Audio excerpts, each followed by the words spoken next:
সুপ্রিয় শিক্ষার্থী ভাই ও বোনেরা, আজকে আমরা অর্ডিনারি ডিফারেনশিয়াল ইকুয়েশন অর্থাৎ সাধারণ অন্তরক সমীকরণ এই সাবজেক্টের পেইড কোর্সের আরও একটি ক্লাস নিয়ে হাজির হয়েছি।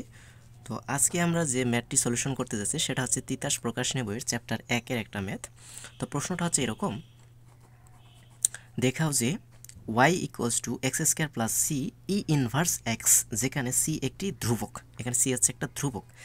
এই যে সমীকরণটা আছে এই সমীকরণের সাধারণ সমাধান হচ্ছে আমাদের d y by d x plus y equals to d y by d x plus y equals to 2x e inverse x এর সাধারণ সমাধান। অর্থাৎ এই যে এই মানটা আছে এটা হচ্ছে এটার সমাধান। তো আমাকে দেখাতে বলছে এই সমীকরণ থেকে, অর্থাৎ এই অন্তরক সমীকরণটা যে আছে এটা থেকে আমাকে সমাধান বের করতে বলছে এত। ওকে, এটা আমাকে দেখাতে বলছে। তারপর বলছে অতঃপর দ্বিতীয় অংশে আছে y অফ -1। y অফ -1 মানে হচ্ছে এখানে -1টা হচ্ছে x, অর্থাৎ x এর ভ্যালু। তাহলে y অফ -1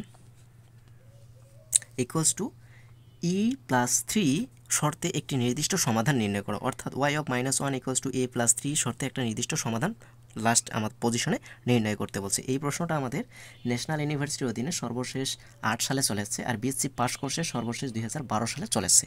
তো চলুন আমরা সলিউশন করি। জাস্ট আমরা প্র্যাকটিসের ক্ষেত্রে আমরা এই ম্যাথগুলো আমরা কাজে লাগাবো। ওকে, তো আমি প্রথম অংশ দিলাম, যেহেতু এখানে দুইটা অংশ, তাহলে প্রথম অংশ দিয়ে আমি প্রদত্ত সমীকরণটা উঠে নিলাম। এটা থেকে আমাকে সমাধান করে আমাকে এই ভ্যালুটা নিয়ে আসতে হবে, এটা আমাকে দেখাতে বলছে যেহেতু।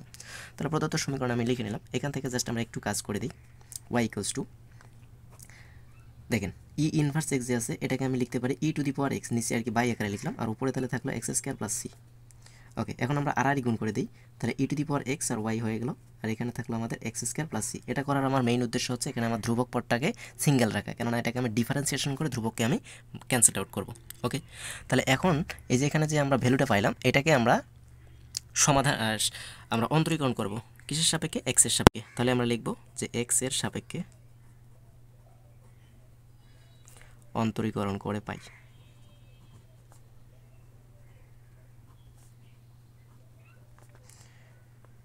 তাহলে এই সমীকরণটাকে যদি আমরা এক্স এর সাপেক্ষে অন্তরীকরণ করি তাহলে দেখেন দেখি আমরা এখানে কি পাবো। E to the power x y, অর্থাৎ ইউ ভি এর ফর্মুলা ইউজ হচ্ছে। তাহলে ইউ স্থির রাখলাম, অর্থাৎ ই টু দি পাওয়ার এক্স কে স্থির রাখলাম, ভি এর ডিফারেন্সিয়েশন অর্থাৎ ওয়াই কে ডিফারেন্সিয়েশন করলে ডিওয়াই বাই ডিএক্স প্লাস, এবার আমরা ভি কে স্থির রাখবো, e to the power x কে ডিফারেন্সিয়েশন করবো। তাহলে ভি কে স্থির রেখে e to the power x এর ডিফারেন্সিয়েশন হচ্ছে e to the power x equals to, এখানে এক্স স্কোয়ারকে ডিফারেন্সিয়েশন করলে 2x প্লাস সি হচ্ছে ধ্রুবক, ধ্রুবক অন্তরীকরণ করলে হচ্ছে আমাদের 0। ওকে, আশা করি এতটুকু বুঝতে পারছেন। তাহলে এখন আমাদের যেহেতু প্রমাণটা বলছিল আমাদের, দেখেন d y by d x plus y equals to 2x e inverse x. তো আমাদের ওই টাইপের প্রমাণ নিয়ে আসতে গেলে এখানে আমাকে একটু জাস্ট ক্যালকুলেশন করে দিতে হবে। দুইজনের কাছ থেকে আমি e to the power x আমি কমন নিব, কমন নিলে এখানে থাকবে আমাদের d y by d x plus y. Okay, equals to এখানে আছে আমাদের 2x। ওকে, তাহলে implies that e to the power এক্সকে যদি আমরা ওপাশে নিয়ে যাই তাহলে কী হয়ে যাবে, বাই আকারে, অর্থাৎ 2x by e to the power x হবে। ই টু দি পাওয়ার এক্সকে যদি আমরা উপরে উল্টায় নিয়ে যাই তাহলে কী হবে, ই ইনভার্স এক্স আসবে। তাহলে বাম পাশে আমাদের থাকতেছে d y by d x plus y equals to, ডান পাশে হয়ে যাচ্ছে আমাদের 2x ই ইনভার্স এক্স, অর্থাৎ ই টু দি পাওয়ার এক্সকে ওপাশে নিয়ে গেলে ই ইনভার্স এক্স হয়ে যাবে। তো এটাই আমাদের দেখাতে বলছিল সাধারণ সমীকরণ, তো আমরা লিখলাম শুড। আশা করি বুঝতে পারছি। এখন আমরা দ্বিতীয় অংশের কাজ করব। তো দেখেন এখন আমরা দ্বিতীয় অংশে আসলাম। দ্বিতীয় অংশে আমাদের বলছিল যে ই of -1 equals to e plus 3 হলে এই এত শর্তে একটা নির্দিষ্ট সমাধান বের করতে বলছিল। কার? আমাদের যে অন্তরক সমীকরণটা ছিল, অর্থাৎ অন্তরক সমীকরণের যে সমাধানটা ছিল তারই সমাধান বের করতে বলছে, অর্থাৎ যেটা আমাদের প্রশ্নে দেওয়া আছে সেটা থেকে আমাকে নির্দিষ্ট একটা সমাধান বের করতে বলছে। তাহলে এইটাকে আমরা একটু আমি এখানে তুলনা করে দিতেছি। এখানে ওয়াই অফ -1 আছে, যে এটাকে y of x equals to e plus 3, অর্থাৎ এখানে এক্স, এই যে এখানে যে আমাদের -1 আছে এটাকে আমরা এক্সের সাথে তাহলে তুলনা করা লাগলো। ওকে, তাহলে -1 বলতে হচ্ছে আমাদের এক্সের ভ্যালু। ওকে, আশা করি বুঝতে পারছি। তাহলে এই y of -1 equals to e plus 3 হলে আমাদের যে প্রদত্ত সমীকরণটা দেওয়া ছিল y equals to x square plus c into e inverse x সমীকরণ হতে পাই। তাহলে এই সমীকরণ হতে আমরা পাবো, তাহলে দেখেন এই সমীকরণ হতে তাহলে আমরা কি পাবো, ওয়াই তো ওয়াই আমাদের থাকতেইছে, ওয়াই তো ওয়াই, অর্থাৎ y of x equals to এই যে এত আছে, তাই না? তাহলে ওয়াই অফ এক্স, জাস্ট এখানে এক্সের ভ্যালুটা আমাদের জানি -1, তাহলে এই সমীকরণে আমরা এক্সের জায়গায় আমরা জাস্ট -1 বসাই দেবো, তাহলে আমাদের কিন্তু কাজ শেষ।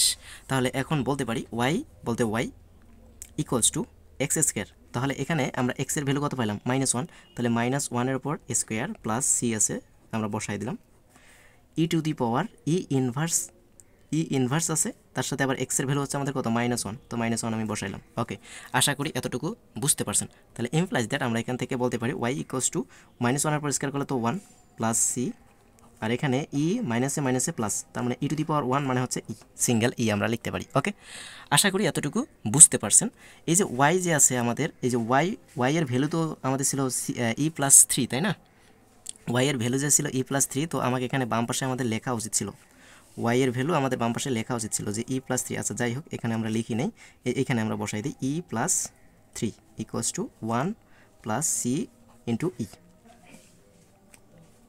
এটা কিন্তু আমাদের এই যে এখান থেকে লিখতে হবে, এই যে এইখান থেকে ওয়াই এর জায়গায় আমরা জাস্ট c+e+3 আমরা বসাই দিব। এই যে যেহেতু y of x এর ভ্যালু হচ্ছে -1 আর y এর ভ্যালু হচ্ছে আমাদের e+3। ওকে, তাহলে এই যে y এর ভ্যালু হচ্ছে আমাদের এতটুকু আর x এর ভ্যালু হচ্ছে আমাদের -1, তাহলে এই সেই মানটাই আমরা এই সমীকরণটাতে বসাই দিয়েছি। তার মানে এখান থেকে আমরা ক্যালকুলেশন করে লিখে নিয়ে আসতে হইতো। তো যাই হোক, আমাদের যেহেতু একটু মিস্টেক হয়ে গেছে, তো আমি পরে লিখে দিলাম, আপনারা এইখান থেকে লিখবেন। ওকে, তো এখন দেখেন আমরা এখানে কি কাজ করতে পারি। এখানে যে আমাদের ইটা গুণ অবস্থায় আছে, এটাকে আমরা গুণ করে দিই একটু। তাহলে বাম পাশে আছে e+3 = e আর 1 গুণ করলে e প্লাস e আর c গুণ করলে c * e। তাহলে এই e আর এই e কাটা যায়, তাহলে থাকতেছে আমাদের ce = 3। এখান থেকে আমরা জাস্ট c এর ভ্যালু বের করবো। তাহলে c = আছে 3/e, অর্থাৎ এটা এখানে এসে ভাগ হয়ে গেল। ওকে, এখন এই যে c এর যে মানটা পাইলাম, c এর মানটা আমরা সেই মানে সমীকরণে আমরা বসাই দিব। তাহলে আমরা এখানে বলতে পারি y of -1 = e+3, এই শর্তে একটা নির্দিষ্ট সমাধান। তাহলে কী হবে আমাদের, জাস্ট আমরা c এর মান যে পাইলাম আমরা 3/e, এটা যে আমাদের প্রশ্নে আমাদের দেওয়া ছিল যে সমীকরণটা মানে ওটা হচ্ছে আমাদের সমাধান, তো ওই সমাধানে আমরা বসাই দেবো। তাহলে y = x² প্লাস c ছিল, তো প্লাস c বলতে হচ্ছে আমাদের এখানে কত 3/e। ওকে, ইন্টু ই ইনভার্স x ছিল, ই ইনভার্স এই যে x। ওকে, তো এই হচ্ছে আমাদের সেই কাঙ্ক্ষিত নির্দিষ্ট সমাধান নির্ণয় করতে বলছিল, সেই নির্দিষ্ট সমাধান। আশা করি বুঝতে পারছি। এরপরে যদি কারো কোথাও কোনো ধরনের সমস্যা থেকে থাকে, তাহলে নির্দ্বিধায় আপনারা প্রশ্ন করতে পারেন। সাথেই থাকুন, ধন্যবাদ সবাইকে।